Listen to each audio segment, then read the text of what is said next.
Hello dear students. तो आज के इस वीडियो में हम लोग समझने वाले हैं MS Paint important shortcut keys के बारे में।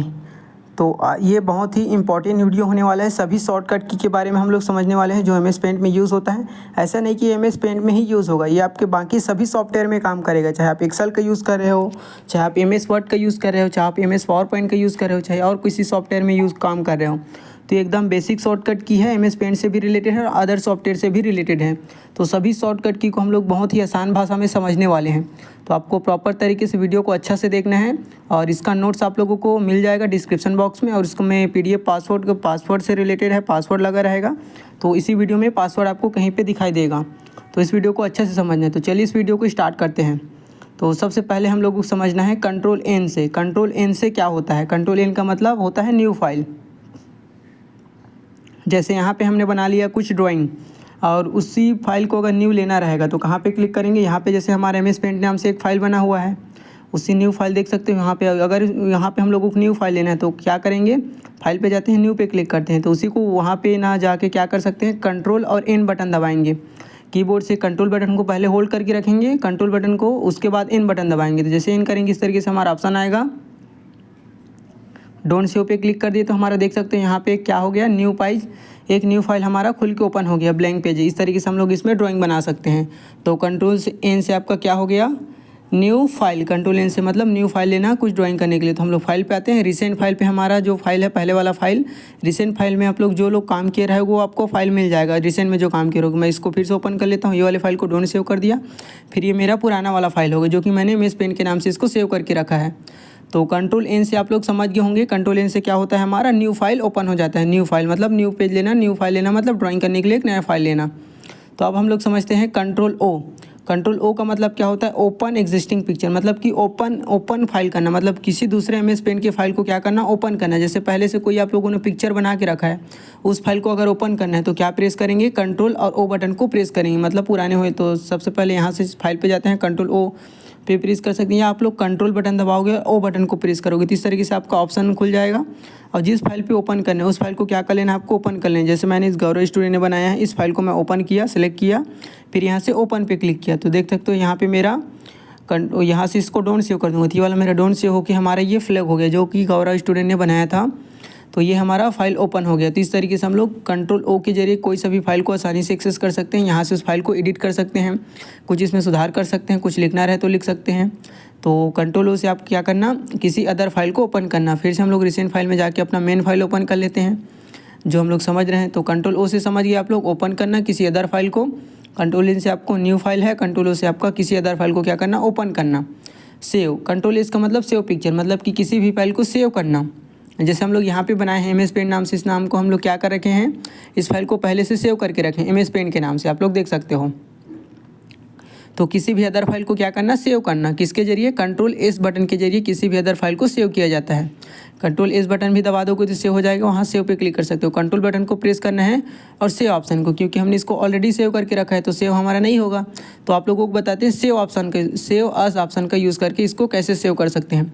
इसको क्योंकि हमने सेव कर लिया है तो इसको अब बताते हैं सेव अस। सेव अस का मतलब सेम जो सेव हुआ है पहले से फाइल, इसको दूसरे नाम से सेव करना, दूसरे लोकेशन पे। तो एमएस पेंट नाम से हमने पहले से इसको सेव करके रखा है। अब हम लोग इसी को सेव करते हैं प्रोग्रेस कंप्यूटर के नाम से। तो उसके लिए हम लोग को बटन प्रेस करना है F12 की को, जो फंक्शन की का रहता है F1 से F12 तक। तो उसी को आपको F12 बटन को दबाना है। अगर आपका लैपटॉप में यूज़ कर रहे हो तो F10 बटन और F12 को दबाना है, फंक्शन की और F12 को। तो आपका लैपटॉप में काम कर रहे हो तो इस तरीके से हमारा फंक्शन की इसका नाम लिख देते हैं, इसका नाम लिख लेते हैं प्रोग्रेस कंप्यूटर। तो इस तरीके से हम लोग फाइल को सेव कर लेते हैं, सेव अस। इसको मैं डेस्कटॉप में सेव कर देता हूँ। डेस्कटॉप में सेव किया और यहाँ पे सेव पे क्लिक किए। तो देखो मैंने क्या किया, यहाँ पे ये ऑप्शन क्यों आता है इस तरीके। तो इसको ध्यान से समझना बहुत ज़्यादा इंपॉर्टेंट है ये वाला। जैसे मैंने progress computer already exist, do you want to replace, मतलब इस नाम से मेरा फाइल ऑलरेडी बना हुआ है। अगर मैं इसको यस कर देता हूँ तो क्या हो जाएगा? जो मेरा ये वाला फाइल है वो रिप्लेस हो जाएगा किसमें? दूसरे फाइल में। इस नाम से आप लोग देख सकते हो ऑलरेडी एग्जिस्ट है इस PNG नाम से। अगर यस कर देता हूँ तो मेरा जो ये फाइल है असली फाइल, वो जो एक और फाइल है प्रोग्रेस में जो पहले से बना वो चला जाएगा और ये सेव हो जाएगा। जो मैंने अभी दिखा देते हैं आप लोगों को ये कहाँ पे देख सकते हो। यूट्यूब के नाम से मेरा ये प्रोग्रेस कंप्यूटर के नाम से ये वाला फाइल पहले से बना है। अगर यस कर देता हूँ तो ये वाला फाइल जो है वो हट जाएगा और क्या वाला फाइल रिप्लेस हो जाएगा, मेरा ये जो फाइल बनाया हो ये सेव हो जाएगा, शॉर्टकट की वाला MS पेंट वाला। तो इसी को ध्यान देना है आपको इसको, क्योंकि ऑलरेडी सेव है। तो इसको क्या करना है आपको, नो बटन पे क्लिक करना है। नो पे क्लिक किया और यहाँ से मैं इसको फाइल का नाम कुछ दूसरा रख गया। जब भी आप लोग कंप्यूटर में फाइल बनाओगे तो आप लोगों को याद रखना है, प्रोफेशनली काम करोगे तो फाइल का नाम डिफरेंट रखना है। सेम नाम से सेव नहीं करना है फाइल का नाम, क्योंकि मेरा इस नाम से image PNG file already save था डेस्कटॉप में, इसलिए मैं उसका नाम चेंज कर दे रहा हूँ। तो इस तरीके से आप लोग जब भी काम करोगे तो नया फाइल दूसरे नाम से सेव करना है। सेम नाम से फाइल को सेव नहीं करेंगे। तो क्या समझे आप लोग, फाइल को अगर सेव करते हैं तो सेम नाम से देख सकते हो यहाँ पे मेरा प्रोग्रेस कंप्यूटर से फाइल एक पड़ा हुआ था और एक प्रोग्रेस कंप्यूटर 1 से है। तो आप लोग समझ गए होंगे सेम नाम से फाइल का सेव नहीं करना है। तो सेव एस का मतलब पहले से सेव हुए फाइल को दोबारा सेव करने के लिए सेव एस ऑप्शन का उपयोग करते हैं। तो आप लोग समझ गए होंगे सेव एस क्या है। अब हम लोग समझते हैं कंट्रोल P। कंट्रोल P का मतलब क्या होता है, प्रिंट करना। जैसे मैंने यहाँ पे एक MS पेंट नाम से फाइल बनाया है, उसको प्रिंट किया कंट्रोल P, तो प्रिंट कमांड हमारा खुल गया। पूछ रहा है कंप्यूटर प्रिंट करना है तो प्रिंट पे क्लिक कर दे। फाइल का नाम लिख देते हैं प्रोग्रेस कंप्यूटर और उसके आगे PDF लिख देते हैं। नहीं, मैं प्रोग्रेस कंप्यूटर ही लिख देता हूँ। क्यों, क्योंकि मेरा PDF फाइल है। देखो अब डेस्कटॉप में कोई PDF फाइल है क्या अलग से, प्रोग्रेस कंप्यूटर के नाम से नहीं है। अब आप लोग सोच रहे हो कि मैंने प्रोग्रेस कंप्यूटर डेस्कटॉप पे सेव किया था इमेज वाला फाइल, नहीं, तो अलग फाइल है हमारा, वो PNG फाइल था, इमेज फाइल था, फोटो था वो, और ये हमारा PDF है। तो देखो सेव हो गया ये। क्यों, क्योंकि जो भी हमने प्रिंट किया है कंट्रोल P कमांड का यूज़ करके तो प्रिंट हुआ है। वो प्रिंट हुआ है मतलब PDF फाइल बन गया। अगर प्रिंटर रहता तो प्रिंट आउट, प्रिंटर से मेरा कंप्यूटर कनेक्ट रहता तो प्रिंट आउट होकर निकल के आ जाता। तो आप लोग देख सकते हो मेरा ये इमेज फाइल है, इस पर क्लिक किया तो, और जो ये भी प्रोग्रेस कंप्यूटर के नाम से सेम था और ये भी प्रोग्रेस कंप्यूटर के नाम से सेम था। ये क्या है, हमारा PDF फाइल है ये। तो आप लोग समझ गए हो PDF फाइल अगर अलग है तो उसका नाम सेव रख सकते हैं, क्योंकि PDF फाइल इस डेस्कटॉप पे नहीं होना चाहिए, इस नाम से सेव नहीं कर सकते। तो आप लोग समझ गए होंगे कंट्रोल P से हमने कंट्रोल P का यूज़ प्रिंट करने के लिए किया जाता है, किसी भी PDF में कन्वर्ट करने के लिए भी।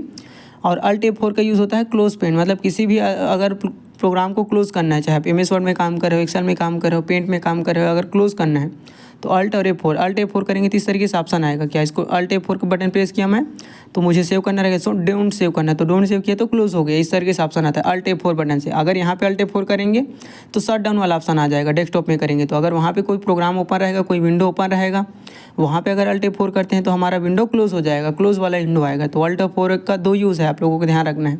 तो फिर से मैं MS पेंट वाले फाइल को ओपन कर लेता हूँ, शॉर्टकट की वाले को। तो आप लोग समझ गए होंगे कंट्रोल N से हमारा न्यू फाइल हो गया, कंट्रोल O से हमारा किसी अदर फाइल को क्या करना, ओपन करना, कंट्रोल S से फाइल को सेव करना, सेव एस से मतलब सेव हुए फाइल को दोबारा सेव करना, कंट्रोल P से प्रिंट करना, Alt F4 से क्लोज करना। अब हम लोग समझ लेते हैं अंडू रीडू बटन को। अंडू का मतलब होता है कंट्रोल Z। जैसे कुछ कंप्यूटर में काम कर रहे हैं, कुछ मिस्टेक हो गया गलती से मैंने, तो यहाँ पे भी क्लिक कर सकते हैं एरो पे, अंडू पे क्लिक करके, या यहाँ पे हम लोग बना सकते हैं। जैसे मैं यहाँ पे कुछ बनाया, मान गया जैसे कुछ गलती हो गया मेरा, इसको मुझे हटाना है तो इरेज नहीं करना पड़ेगा, कंट्रोल Z बटन दबा दोगे तो आपको आसानी से वो पीछे चला जाएगा। और जैसे पीछे चला गया उसको फिर से लाना रहेगा तो रीडू बटन, एक स्टेप पीछे बोलते हैं अंडू बटन को और एक स्टेप आगे बोलते हैं रीडू बटन को। तो कंट्रोल Z और आपका कंट्रोल Y, तो control Z redo undo button और कंट्रोल Y आपका रीडू बटन। तो दोनों को प्रेस, कुछ भी गलती होता है कंप्यूटर में तो माफ़ है, कंट्रोल Z करके हम लोग उसको सुधार सकते हैं, पीछे एक स्टेप पीछे जा सकते हैं। ये जैसे मेरा हो गया तो उस वाले पे भी एरो पे भी क्लिक कर सकते हैं अंडू करने के लिए वहाँ पे। तो आप लोग समझ गए होंगे कंट्रोल A। और किसी भी ऑब्जेक्ट को आप क्या करना, जैसे मैंने यहाँ से सिलेक्ट कर लिया तो देखो ऑल सेलेक्ट, यहाँ से कंट्रोल A करते हो तो ऑल सेलेक्ट हो जाता है, मेरा पूरा पेज सिलेक्ट हो गया। कंट्रोल A किया था क्योंकि मैंने, कंट्रोल A से आपका पूरा पेज सिलेक्ट हो जाता है, ऑल सेलेक्ट। कंट्रोल A का यूज़ ऑल सेलेक्ट करें, ऑल सेलेक्ट किया और डिलीट की प्रेस किया मैंने कीबोर्ड से तो मेरा जो है डिलीट हो गया। तो आप लोग समझ गए होंगे कंट्रोल A से ऑल सेलेक्ट किया, मैं डिलीट की को प्रेस किया तो मेरा जो भी ऑब्जेक्ट रहता है उसको डिलीट कर देता है, वो डिलीट किया आपका। कंट्रोल A समझ गए, ऑल सेलेक्ट। कंट्रोल C सब समझते हैं, कंट्रोल C का मतलब होता है कॉपी करना। कंट्रोल A से आपका ऑल सेलेक्ट मतलब पूरे पेज को सिलेक्ट करना, और कंट्रोल C से आपका कॉपी। तो कॉपी करने से पहले आपको सिलेक्ट टूल का यूज़ करना पड़ेगा। जैसे मुझे लोगों को कॉपी करना है, ये वाले हमारे लोगों को, तो इसको मैं सिलेक्ट किया, पहले कॉपी पे क्लिक किया, फिर उसके बाद आपको पेस्ट करना है। कंट्रोल C भी प्रेस कर सकते हो, कंट्रोल C बटन को प्रेस किया मैं यहाँ से कॉपी, कंट्रोल C भी प्रेस कर सकते हो, या यहाँ पे दिया है कॉपी, उस पर भी क्लिक कर सकते हो। तो मैं फिर से ऑब्जेक्ट को सिलेक्ट करता हूँ, कॉपी करने से पहले आपको पेस्ट करना पड़ता है, तो मैं कॉपी किया फिर कंट्रोल V प्रेस किया तो देख सकते हो मेरा यहाँ पे पेस्ट हो गया लोगो। अब मुझे फिर से कंट्रोल वी किया तो देख सकते हो एक बार कॉपी किए रहते हैं उसको अनलिमिटेड टाइम पेस्ट कर सकते हैं कंट्रोल वी के जरिए, पेस्ट के जरिए देख सकते हो यहाँ पे पेस्ट कर रहा हूँ तो वहाँ पे आते जा रहा है। अब मुझे चारों लोगों को एक साथ कॉपी करना है तो चारों को एक साथ में सेलेक्ट किया, कीबोर्ड से कंट्रोल सी बटन दबाया, फिर कंट्रोल वी बटन दबाया।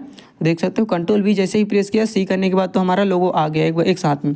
तो कॉपी पेस्ट के जरिए हम लोग बहुत ही आसान तरीके से काम को आसानी से कर सकते हैं। तो 8 लोगों हो गया मेरा, इसको कॉपी किया, कंट्रोल सी बटन प्रेस किया, कंट्रोल वी की प्रेस किया तो देख सकते हो मेरा यहाँ पे 4 का 8 हो गया, 8 का फिर 16 हो गया इस तरीके से। तो कंट्रोल सी कंट्रोल वी के जरिए हमारे काम को आसान बनाने के लिए कॉपी पेस्ट का हम लोग यूज़ करते हैं। कंट्रोल सी से कॉपी करना, कंट्रोल वी से उसको पेस्ट करना। और कट का मतलब कि कंट्रोल एक्स से आपका कट होता है, जैसे जिस पार्ट को नहीं चाहिए सेलेक्ट किया कंट्रोल एक्स बटन दबा दोगे तो आपका कट हो जाएगा। और या डिलीट बटन भी दबा सकते हो, जैसे इतना को सिलेक्ट किया मैं डिलीट बटन प्रेस किया तो ये डिलीट हो गया। तो डिलीट की का यूज़ भी किसी भी ऑब्जेक्ट को डिलीट करने के लिए किया जाता है, जिसको डिलीट करना है उसको सिलेक्ट करना पड़ता है। तो डिलीट का समझ गए आप लोग। अब हम लोग समझते हैं बोल्ड इटैलिक करना, बोल्ड इटैलिक और अंडरलाइन। बोल्ड करना, इटैलिक करना, अंडरलाइन करना, तीनों एक चीज़ को समझेंगे, तीनों एक ही है बहुत ही आसान तरीके से। तो आप लोगों को अगर समझ आ रहा है तो कमेंट बॉक्स में यस ज़रूर लिखें। तो पहले हम लोग लिख लेते हैं प्रोग्रेस। अब प्रोग्रेस को लिख के हम लोगों को उसको बोल्ड करना है। तो प्रोग्रेस पहले से मेरा ये बोल्ड है, इसको मैं थोड़ा सा अनबोल्ड कर देता हूँ, सिलेक्ट किया, इसको अनबोल्ड हटा दिया। अब जैसे इसको सबसे पहले हम लोग समझ लेते हैं कीबोर्ड से बोल्ड इटैलिक अंडरलाइन कैसे करें। पहले इसको सिलेक्ट किया ड्रैग करके, फिर बोल्ड पे क्लिक किया, थोड़ा सा डार्क हुआ, इटैलिक किया थोड़ा सा तिरछा, इटैलिक मतलब कि क्या तिरछा, अंडरलाइन करना मतलब उसके लाइनिंग में एक नीचे लाइन आ जाएगा, यही हमारा है अंडरलाइन। तो आप लोग समझ गए होंगे। अब इसी को कीबोर्ड की सहायता से कैसे करेंगे, हमारे यहाँ पे कर्सर है, बाहर क्लिक नहीं करना है, टेक्स्ट के अंदर ही रहना है, बॉक्स के अंदर कंट्रोल ए बटन दबाना है आपको। जैसे ही कंट्रोल ए बटन को प्रेस करेंगे तो पूरा ऑल सेलेक्ट हो गया, कंट्रोल ए से क्योंकि ऑल सेलेक्ट होता है, कंट्रोल बी प्रेस किए बोल्ड हो गया, कंट्रोल यू प्रेस किए अंडरलाइन, कंट्रोल आई प्रेस किए इटैलिक हो गया। तो तीनों एक साथ कर लिए, कंट्रोल बी यू और आई, और हटाना रहेगा तो सेम प्रोसेस है कंट्रोल बी यू आई। तो इस तरीके से आप लोग आसानी से कर सकते हो। समझ गए, कंट्रोल बोल्ड करना, इटैलिक करना, अंडरलाइन करना, अंडरलाइन मतलब लाइनिंग आ जाना। कंट्रोल ई करते हैं, कंट्रोल ई का मतलब होता है प्रॉपर्टीज़ बार ओपन हो जाता है, MS पेंट का प्रॉपर्टीज़ बार। तो कंट्रोल ई प्रेस किए तो प्रॉपर्टीज़ आ गया। अब जैसे यहाँ पे इसका विड्थ चेंज कर सकते हो, यहाँ से हाइट देख सकते हो कितना हाइट रखना है, कितना विड्थ रखना है, जो हमारा कैनवास है MS पेंट का साइज़ यहाँ पे आप, तो आप लोग समझ गए होंगे। अब इसको हम लोग यहाँ पे देख सकते हो, यहाँ पे मेरा जो इमेज है यहाँ पे जो दिखाई दे रहा है कलर मेट है, अलग अलग कलर से। मैं इसको ब्लैक एंड वाइट करता हूँ, जैसे ब्लैक एंड वाइट करके ओके बटन पे क्लिक करता हूँ, देख सकते हो आप लोग यहाँ पे पूरा चेंज हो जाएगा। देखना आप लोग, जैसे ही ओके किया और यहाँ से पूछ रहा है यस कर दिया उसको मैं, तो देखो जितना भी मेरा कलर मेट था वो सारा क्या हो गया, ब्लैक एंड वाइट में चेंज हो गया, पूरा जो वाइट पूरा ब्लैक हो गया जितना भी कलर मेट था वो। तो आप लोग समझ गए होंगे ब्लैक एंड वाइट में। कंट्रोल ई से आपका ये होगा, इसको डोंट सेव कर देता हूँ मैं, फिर से MS पेंट को ओपन कर लेता हूँ क्योंकि इसको हम लोगों को समझना है। कंट्रोल ई से आपका प्रॉपर्टीज़ बार ओपन हो जाए, फिर से मैं MS पेंट वाले फाइल को जिसको मैं सेव किया था, ये मैंने सेव किया हुआ था इसलिए इसको ओपन कर लिया। फिर यहाँ से अब हम लोग समझते हैं कंट्रोल W से, कंट्रोल W से का मतलब रिसाइज वाला ऑप्शन खुल जाता है। जैसे वहाँ पे लिखा है रिसाइज पे, यहाँ रिसाइज का मतलब यहाँ से रिसाइज पे क्लिक करते हैं तो खुलता है। यहाँ से इसका शॉर्टकट की है कंट्रोल W, यहाँ से पिक्सल को आप लोग increase and height and vertically इसको देख सकते हो। कंट्रोल W से आपका रिसाइज वाला ऑप्शन खुलेगा। अब हम लोग समझते हैं रूलर को हाइड करना और अनहाइड करना। रूलर का मतलब स्केल आ जाता है, MS पेंट के बीच में कुछ ऐसा काम कर रहे हो जहाँ पे आपको स्केल का ज़रूरत है तो कंट्रोल इस तरीके से रूलर, कंट्रोल R प्रेस किए कंट्रोल, तो आपका रूलर हाइड हो जाता है और आ जाता है। तो आप लोग समझ गए होंगे कंट्रोल R। और अब हम लोग समझते हैं ग्रिड लाइन लाना। पेज के बीच में कुछ ऐसा काम करो जिसमें ग्रिड लाइन का लेने का ज़रूरत है। ग्रिड लाइन यहाँ से लेते हैं व्यू पे जाके, अगर इसी को शॉर्टकट के जरिए लेना है तो कंट्रोल G प्रेस कर दिए, देखो ग्रिड लाइन आ गया। हटाना है तो कंट्रोल G प्रेस कर दोगे तो हट जाएगा। तो इस तरीके से ग्रिड लाइन लेने के लिए ग्राफ के फॉर्मेट में हमारा आ गया, तो बहुत ही आसानी से ग्रिड लाइन ला सकते हो कंट्रोल G शॉर्टकट की सहायता से। अब मुझे हटाना है इसको तो क्या कर देंगे, कंट्रोल G प्रेस करेंगे तो हट जाएगा। और समझते हैं आप उसके बाद कंट्रोल प्लस से और कंट्रोल माइनस से। कंट्रोल प्लस से क्या होता है, जूम होता है, कंट्रोल माइनस से आपका जूम आउट होता है, जूम इन जूम आउट। तो जैसे मेरा इरेज़र है, इरेज़र के साइज़ को बढ़ाने के लिए घटाने के लिए, जैसे इरेज़र का साइज़ अभी मेरा छोटा है, कुछ लिख दिया मैं, इसको मुझे मिटाना है। अगर छोटा इरेज़र लिए तो इसका साइज़ बहुत छोटा रहता है, इसे मिटाएंगे तो बहुत टाइम लगेगा। इसी इरेज़र के साइज़ को बढ़ाने के लिए control plus plus plus plus plus press करते जाते हैं, इरेज़र का साइज़ हमारा बढ़ता जाता है। कंट्रोल बटन को दबाना है और कीबोर्ड से प्लस बटन को दबाते जाना है। नंबर साइड में आपका प्लस बटन दिया रहेगा, उसी को कंट्रोल माइनस करेंगे तो हमारा इरेज़र का साइज़ जो है छोटा होता जाएगा। तो आप लोग समझ गए होंगे इन्हीं सब शॉर्टकट की का यूज़, कंट्रोल प्लस, ये सब बेसिक शॉर्टकट की है जो हर सॉफ्टवेयर में काम आएगा। हम लोग MS वर्ड को सीखेंगे तो एक्सेल को सीखेंगे तो ये सब को आपको ध्यान से रखना है, याद करके रखना है। और इसको भूलना नहीं है, बहुत काम का यूज़ है, बहुत ज़्यादा इंपॉर्टेंट है। अगर कहीं पे आपको डाउट रहता है तो आपको नंबर दिया गया है, कॉल भी कर सकते हो आप लोग, और उस पर अगर कोई क्वेरी रहता है तो व्हाट्सअप मैसेज भी कर सकते हो आप लोग। कुछ भी पूछना रहेगा तो आप लोग पूछ सकते हो, और कुछ डाउट रहता है तो ग्रुप में नहीं जुड़े हो तो आप लोग ज्वाइन हो सकते हो। टेलीग्राम का भी लिंक नीचे दिए गए हैं। और अगर आपने शुरू से नहीं देखा है सीरीज़ को तो प्लेलिस्ट अभी दे रहे हैं। जो भी आप लोग काम करोगे, प्रोजेक्ट बनाओगे, प्रैक्टिस करोगे, दिए गए नंबर पे आप लोग सेंड कर देना, ताकि हम लोग भी समझ पाएँ आप लोग हमसे जुड़े हुए हो और कुछ सीख रहे हो, बेहतर वैल्यू हम लोग दे पा रहे हैं। और इसी नंबर पे आपको जो बनाओगे उसको सेंड कर देना है। तो अगर कुछ डाउट रहता है तो कमेंट ज़रूर करना है आपको। अगर वीडियो पसंद भी आता है तो कमेंट में कुछ लिखना है जो आपको मन में है उसको। तो हमने बेसिक शॉर्टकट की के बारे में जाना। Ctrl+N+O, सिलेक्ट ऑल, कट करना, कॉपी करना, उसको पेस्ट करना, किसी भी ऑब्जेक्ट को डिलीट करना, बोल्ड करना, इटैलिक करना, अंडरलाइन करना। अंडरलाइन इसको ओपन प्रॉपर्टीज़ बार के देखा, रिसाइज वाला देखा, रूलर को लाना देखा, जूम इन करना, जूम आउट करना। तो सभी बेसिक शॉर्टकट के बारे में हमने देख लिया, जो कि बहुत ज़्यादा इंपॉर्टेंट था। स्टार्ट कर रहे हैं तो ये सब पता होना चाहिए हर एक कंप्यूटर यूज़र को। कई लोग कंप्यूटर कोर्स कर लेते हैं लेकिन इतना भी जानकारी नहीं रहता है। तो thanks for watching this video. मिलते हैं नेक्स्ट वीडियो में। Thank you.